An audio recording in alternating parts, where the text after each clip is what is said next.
From now on, the three of us will live here. The house is large, so just the two of us would make you feel lonely.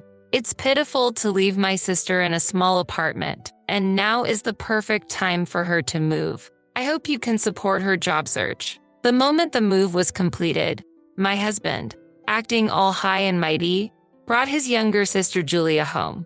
Just recently, my beloved grandfather passed away. Preparing for the funeral and sorting out his belongings, and above all, the sudden farewell to a loved one, had drained me both physically and emotionally.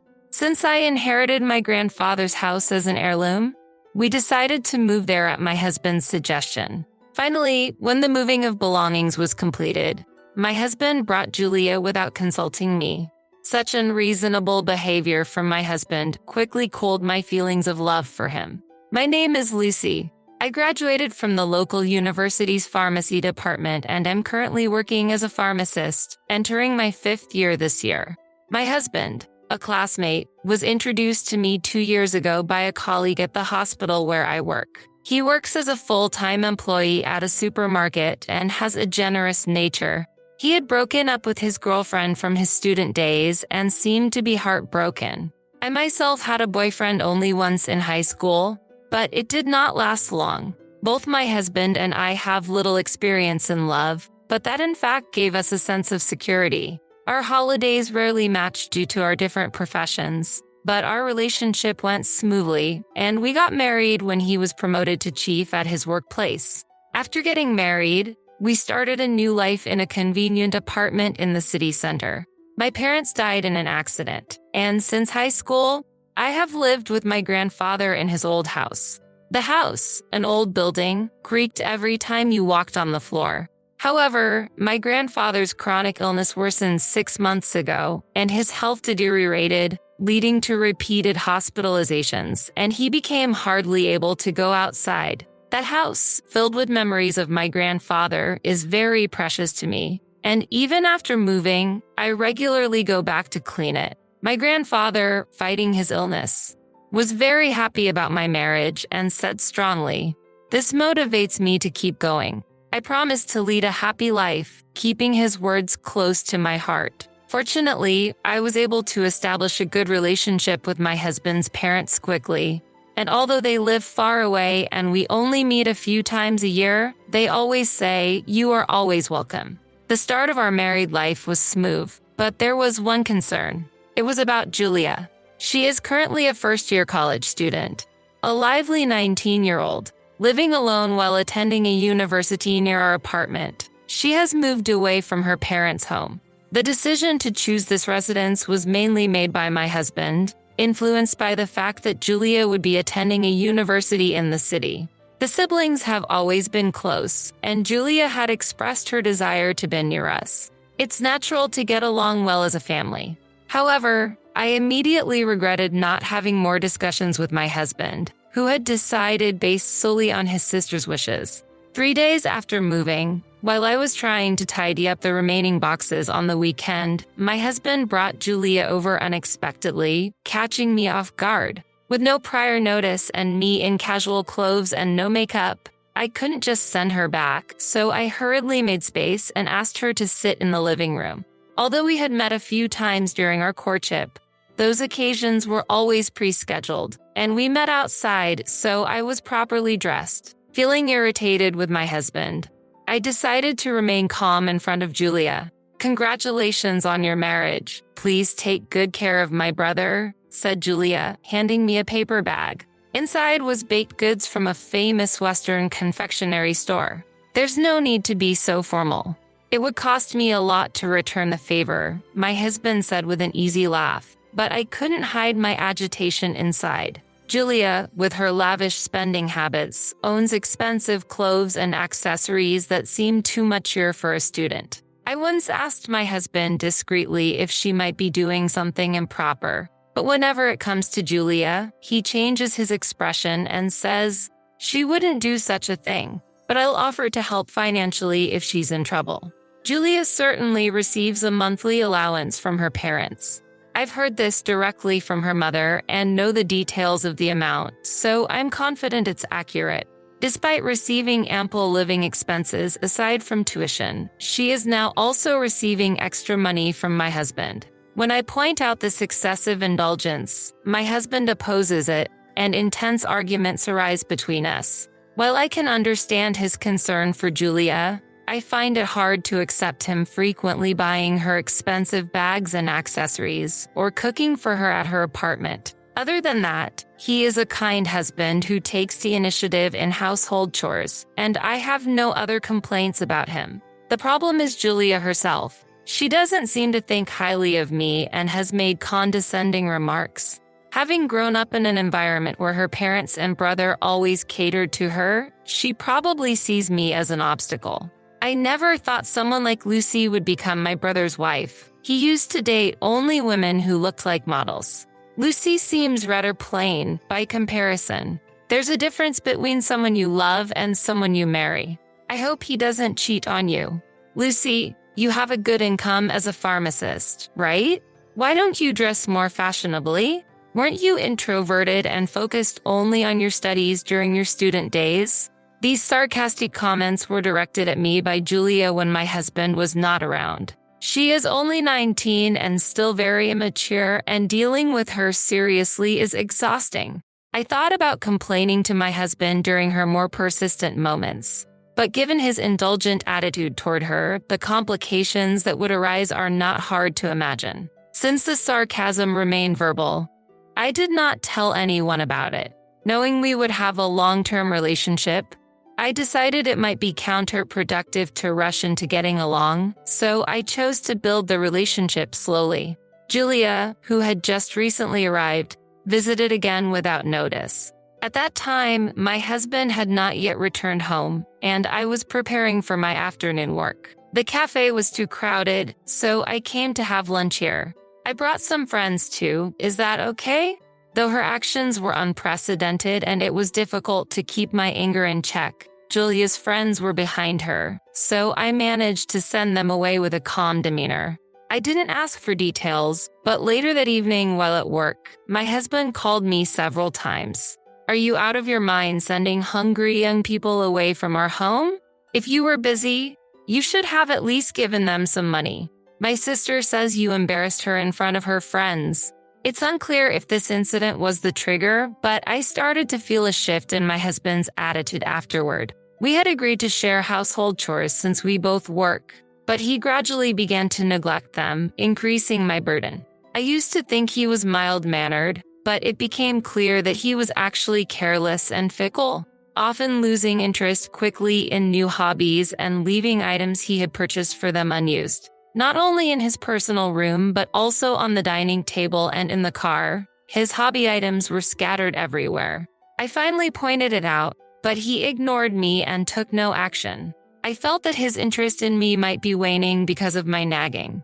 Even with such disorderly behavior, Julia was the exception for my husband. The unannounced visits continue, and Julia's selfish behavior, where she eats our food and brazenly makes me suffer, doesn't stop. Initially, she secretly tormented me when my husband was not around. But lately, she has taken advantage of his indulgence and started being openly sarcastic. Julia frequently complains about the meals I prepare. This seasoning is too strong, isn't it? Are you really a pharmacist? Are you intentionally serving harmful things to make us buy your medications? You should be careful, brother. She makes malicious jokes about my profession, and my husband joins in with laughter. Furthermore, she regularly wheedles considerable amounts of money from him. I could understand if she needed money for living expenses or university textbooks, but it's clearly for her convenience when she buys birthday presents for her friends. And then she takes my husband shopping at high-end brands and lets him spend a lot of money. When I point this out, I'm countered with, I have the right to spend my own money however I like, and we can have a proper dialogue. Unbeknownst to my husband, Julia smirks behind my back, getting everything she wants while I get nothing. When I point something out, Julia quickly shows tears and dramatically seeks my husband's rescue. It's unfortunate that he is deceived by her excessive acting. I was too late to realize that my husband was overprotective. His unquestioning belief in Julia's stories and his blaming of me are laughable and enough to cool my affection for him. However, Julia will soon be a third-year university student, busy with job hunting and writing her thesis, and I won't see her as often, so I decided to be patient a little longer. I hope her challenging personality will soften after she graduates and quickly gets married. Yet, it wasn't my husband or Julia who fundamentally shook my life, but the death of my beloved grandfather. With no grandmother or parents, I inherited my grandfather's estate. While I was considering what to do with the remaining house and thought about demolishing it to preserve beautiful memories, my husband stopped me and suggested that we live together in this fine house. It was surprising that my husband, who had little contact with my grandfather during his long hospital stays, proposed maintaining this house, and at that time, I was genuinely happy. Though my grandfather is no longer here, I was able to return to this house. The excitement I had for the first time after we got married cooled down just a few months after moving. When we inspected the house before moving, we found that some minor repairs were needed, mainly in the water areas. My grandfather, who built this house when he was young, cherished it greatly, and the contractors also praised its good condition each time they visited. Although the creaking of the floors was a bit bothersome, we considered remodeling in the future when our family might grow. I gradually cleaned the rooms between work and also sorted through my grandfather's belongings. While packing up and contacting the moving company, my husband disappeared without any prior notice, and I thought he might have gone to a nearby convenience store. When it was time to leave and he hadn't returned, I called him in a panic, only to be told curtly, "Go ahead without me." Not knowing what was happening but unable to keep the movers waiting, I headed to my grandfather's house alone. I reunited with my husband only after all the belongings had been moved into the house and all the procedures with the contractors were completed. Seeing Julia standing right next to him gave me a bad feeling. That feeling became reality when my husband made an unbelievable statement. "From now on, the three of us will live here. The house is large, and just the two of us would make you feel lonely. It's pitiful to leave Julia in a small apartment, and now is the perfect time for her to move. I hope you can support her job hunting." "What? Why did you decide such an important matter on your own?" "This is my grandfather's house, so you should have discussed it with me first. It would be the same even if we had talked. The house will be livelier, and Julia can focus on her studies and job hunting. Isn't that fine?" "It's a problem. We'll discuss the specifics later, but for now, can you please leave for today? I'm exhausted from handling the funeral and moving preparations alone for months, and just moving into this house after my grandfather's death doesn't make it the right time." But my husband shouted regardless, "How can you say such a thing? If you find living together so painful, you should be the one to leave. I was just making a suggestion with good intentions, and I didn't expect to be rebutted so arrogantly. I'd be relieved if you were gone. I will not tolerate anyone who disregards family." I was shocked not to be seen as family, but I kept my composure, realizing there was no need to seriously engage with such a ridiculous person. "So, you're saying I should leave, which implies a divorce. Is that okay with you?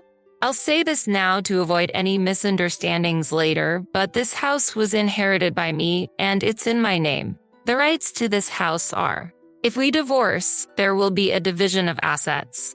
The house is also a valuable inheritance. Just because it belonged to your grandfather doesn't mean it's all yours. Things don't always go your way in this world. Even if we divorce, I am a legitimate ex-spouse and I have a right to half of it. I'll pay for your half, so please leave." Before I could respond, my husband's reply was utterly nonsensical. "Lucy, you're really strict about money, aren't you? Even though you earn your own? What does it mean that you're so greedy? You should be kinder to someone younger, lady. You might think I'm a young woman who squanders money, but girls need a lot of it. On the other hand, you wear those plain clothes every day, and with all that makeup, where are you spending your money? It's like you've completely given up on being a woman. Pitiful, isn't it?" Julia triumphantly criticized me alongside my husband. Seeing this, I completely lost any love for them and just wanted to leave the situation as quickly as possible. It's fine if we don't talk about the house rights anymore, but are you really okay with that? I've checked thoroughly, I said, but the siblings looked surprised for a moment and then started smiling again. You're trying to unsettle us and enjoy watching it, aren't you? That's appalling. Well, I appreciate your agreeing to the divorce. Here, please sign this. My husband handed me a divorce form that was already signed. It was fortunate for me, who had lost all affection, that the process was moving smoothly. Sorry, but does it bother you that I am more loved than you, Lucy? If you're considering remarriage, you might want to act a bit more feminine, they said, laughing. I sighed as I picked up the divorce papers that had fallen to the floor. Displeased with my attitude, Julia complained again. Out of the corner of my eye, I told my husband, "You're completely oblivious, aren't you? Poor thing. Your wicked sister might eventually drive you out too, so stop laughing and face it properly." Huh? What are you talking about? My husband still didn't understand, tilting his head. However, Julia, perhaps due to her youth, couldn't hide her agitation and her expression stiffened. As my husband looked confused, Julia retorted, "What are you talking about, lady? I would never do such a thing." But her nervousness seemed to affect him, and I noticed a change in his attitude. Seizing the moment, I forgot my fatigue and began to gently explain in order to turn the situation around. Actually, I overheard something at a pub near the university. On days you were infatuated with your sister and didn't come home. I was so exhausted from the paperwork and had no energy to cook, so I refreshed myself by dining out with friends. Saying that, I took out my smartphone on the spot and played an audio file I had recorded one day. My brother's wife's grandfather passed away, so that house will soon be ours. His old wife is a bit of a nuisance, but since my brother is on my side, it's fine. He listens to everything I say. I once helped my brother who was being bullied by my male friend, and since then, it's always been like this. Isn't it funny? Well, he has money, so I'm planning to use him cleverly to get that house. It'll be great not to have to pay rent, and the room is spacious. I'll live there with my boyfriend. Once I get the house, I'll slowly pull money from my brother and eventually drive him out. I think it's no problem. If my brother brings up divorce because of the house, that old wife will definitely panic. Fortunately, the pub was noisy, but where I was sitting was perfect for recording clearly. I started recording because I first heard them bad-mouthing not only me but also my husband. But as she and her boyfriend got more drunk, their terrible plan became apparent. I decided not to tell my husband about this information right away but to watch his reaction first. However, sadly, my husband, persuaded by his sister, readily brought up divorce, which I accepted. When I returned from the restroom, I confirmed that the main speaker had been Julia. As my husband looked at Julia, his face turned pale with fear and his voice trembled. Julia looked down for a while but suddenly looked up and retorted fiercely, blushing. "This is a fabrication. There's no way we'd coincidentally be in the same restaurant. You don't even know my boyfriend, and it's creepy how you're making conclusions just from seeing him a little. Even if it was really me, wiretapping is a problem. Play detective on your own and don't involve others." I then played the recording I had stopped again. The sound of heavy boots staggering towards the restroom was recorded. Right after that, a man was recorded talking on the phone with a woman. He spoke in a cloying voice, calling Julia an ADM and talking about his intention to get the house from her. The man boasted that he could get any gift from Julia if he begged, and he said he was also getting money from her because he wasn't working. It was revealed that Julia had previously given the luxury brands she received from her brother to her new boyfriend, and she was also paying him with the money she earned from her part-time job. When I first heard this, I sympathized with Julia being played, but now the situation had completely changed. She was advancing a dishonest plan behind the scenes, and my grandfather's house was nearly caught up in that scheme. I felt that she deserved to face the consequences of her actions. After the recording ended, I watched Julia's reaction. Her face already showed signs of confusion and shock, sinking into a state of complete bewilderment. From this scene, my husband must have undoubtedly realized that Julia was the woman talking to the man and was forced to accept the truth. That is all the truth I needed to share, and there is nothing more to say. As I was about to leave, my husband suddenly grabbed my hand, his eyes burning with fervor. "Wait a minute, Lucy, you know it too, right? I was just deceived. Let's reconsider the divorce. As promised, let's be happy together." However, I calmly responded, "No, there is no need to retract. I also desire divorce. Besides, isn't your dear sister crying? You should take care of her." Leaving those words behind, I briefly flashed my husband a refreshing smile, took my essential belongings, and left the scene immediately. I promptly submitted the divorce papers, and the divorce was successfully finalized. I was looking forward to enjoying single life, but the actual situation was more complex than anticipated, and things were not simple. My ex-husband continued to squat in my grandfather's house, showing no intention of moving. To avoid direct interactions as much as possible, I involved a lawyer. The lawyer repeatedly explained that the inheritance is not subject to property division, but my ex-husband exploded in anger at the law itself, shouting, "What about my rights then? How can a husband have no rights?" And the discussion made no progress. To resolve this issue, I frequently contacted and consulted with my in-laws. They responded swiftly, scolding both my ex-husband and his sister harshly at my grandfather's house and the sister's apartment, making the malicious siblings tremble. My father-in-law is very intimidating when angry, and later, my mother-in-law relayed this story to me with laughter. This explained why my ex-husband stopped visiting his parents' home. Even after the divorce was finalized, my in-laws deeply apologized to me, but I clearly explained that I was not contacting them to seek apologies. My intention was simply to settle matters and start a new life. I told my mother-in-law not to inform my ex-husband that I had changed my contact information, then quietly ended the call. I believe my ex-husband's persistent pursuit of the inheritance is probably due to a lack of savings. Despite my suggestion to open a new bank account for joint savings at the beginning of our marriage, he stubbornly refused. The reason was that he was spending substantial amounts on student loans, mobile phone bills, hobbies, and financial support for his sister, and he claimed he could not afford to save. Ultimately, we agreed to save individually, but as I am actively involved in investment activities, I do not have much cash on hand, and I do not have the means to give him a substantial share. Furthermore, I have conveyed through my lawyer that I will not claim dividing any property. Since my ex-husband signed the contract under the overwhelming intimidation of my father-in-law, it is necessary to ensure that he strictly adheres to this agreement. Ultimately, my ex-husband, who had been squatting in the house I inherited from my grandfather, and his sister, who recklessly spent her money, had to return to their parents' home. My unemployed ex-husband and his sister, who dropped out of college, have taken low-level jobs at a company run by relatives, enduring days of intense physical labor.